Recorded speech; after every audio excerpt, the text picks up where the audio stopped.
नमो बुद्धाय. त्रिपिटक अभ्यास दिवस पहिला. महावग्ग विनयपिटक. त्रिपिटक अभ्यास मालिकेच्या आजच्या पहिल्या दिवसानिमित्त मी विकी वामन येल्वे आपलं सर्वांचं मनापासून स्वागत करतो. आजपासून सुरू होणारा हा त्रिपिटक अभ्यास केवळ एका अभ्यासक्रमाची सुरुवात नाही, तर बौद्ध धम्माच्या महानतेकडे नेणाऱ्या एका दीर्घ आणि अर्थपूर्ण प्रवासाची नांदी आहे. यात एकूण त्रिपिटकातील 32 ग्रंथ समाविष्ट केले आहेत.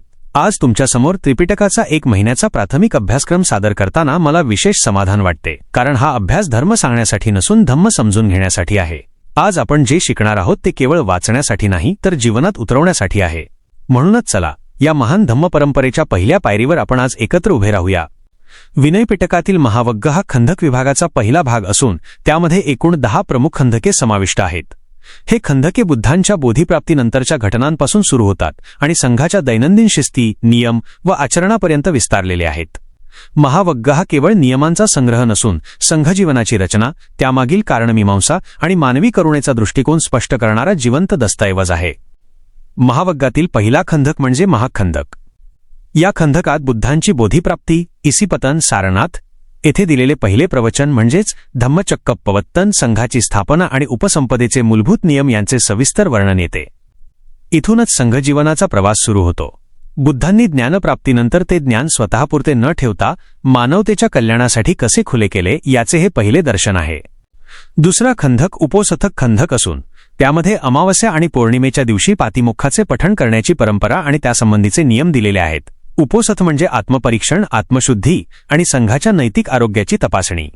या प्रक्रियेमुळे संघ पारदर्शक, प्रामाणिक आणि जागरूक राहतो. तिसरा खंदक वस्सुपनाईक खंदक हा पावसाळ्यातील वर्षावासाशी संबंधित आहे. पावसाळ्यात भिक्खूंनी प्रवास थांबवून एका ठिकाणी वास्तव्य करावे. हा नियम केवळ शिस्तीसाठी नाही, तर अहिंसा, संयम आणि इतर सजीवांप्रती करुणा यांचा सुंदर आदर्श आहे. निसर्गाशी सुसंवाद साधणारी ही व्यवस्था बुद्धांच्या व्यापक दृष्टिकोनाचं दर्शन घडवते.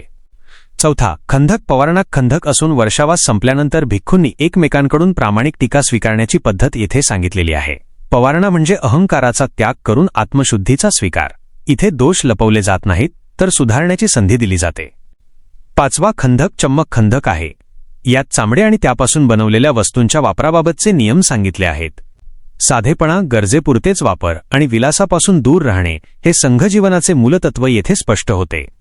सहावा खंदक भेषजक खंदक असून आजारपण, औषधोपचार आणि रुग्ण भिक्खूंची काळजी याबाबतचे नियम येथे दिलेले आहेत. बौद्ध धम्म केवळ उपदेश देत नाही, तर दुःखाच्या क्षणी प्रत्यक्ष आधार देतो.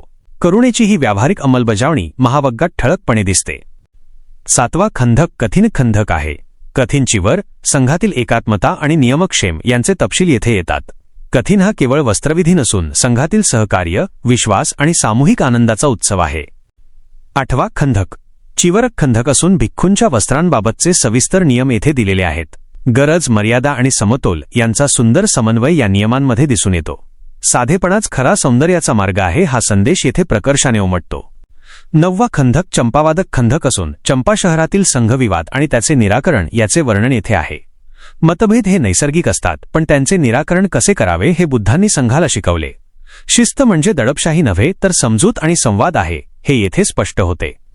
10वा खंदक कोसंबवादक खंदक आहे. कोसंबी येथील भिक्खूंमधील तीव्र विवाद आणि त्यावर बुद्धांनी दिलेला मार्गदर्शक दृष्टिकोन येथे येतो. संघजीवनातील वास्तव, संघर्ष आणि त्यातून निर्माण होणारी प्रगल्भता या खंदकात ठळकपणे दिसते. ही सर्व खंदके एकत्र घेतली तर महावग्ग हा संघजीवनाची नीव रचणारा अत्यंत महत्त्वाचा ग्रंथभाग ठरतो.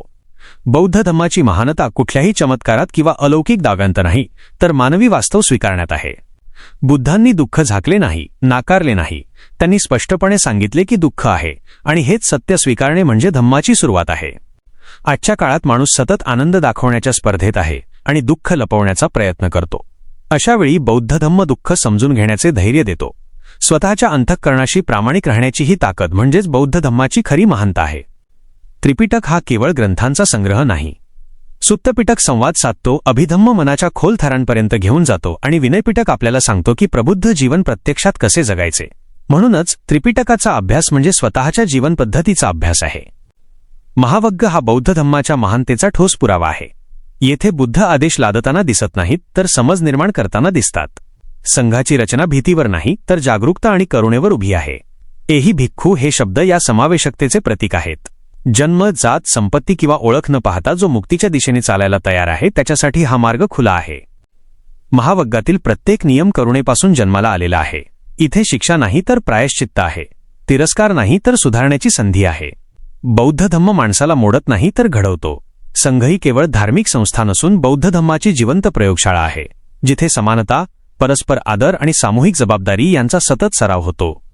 आज विज्ञान, तंत्रज्ञान आणि कायदे प्रगत झाले असले तरी करुणा, संयम आणि संवेदनशीलता मागे पडत चालली आहे. अशा काळात महावग्गसह संपूर्ण बौद्ध धम्म आपल्याला आठवण करून देतो की खरी प्रगती म्हणजे बाह्य विकास नव्हे तर अंतःकरणाची शुद्धता आहे. म्हणूनच बौद्ध धम्म हा भूतकाळाचा अवशेष नसून वर्तमानाचा आरसा आणि भविष्याचा मार्ग आहे. आज त्रिपिटक अभ्यास मालिकेचा पहिला दिवस आपण महावग्गाच्या माध्यमातून बौद्ध धम्माच्या महानतेची पहिली अनुभूती घेत संपवतो. हा अभ्यास ऐकण्यासाठी किंवा वाचण्यासाठी नाही तर स्वतःच्या जीवनात धम्म उतरवण्यासाठी आहे. आजचा पहिला दिवस इथे संपतो, पण धम्माचा प्रवास येथेच सुरू होतो. उद्या आपण पुन्हा एकदा बुद्धांच्या महान धम्म मार्गावर पुढचे पाऊल टाकू. आपला विश्वासू विकी वामन येल्वे वकील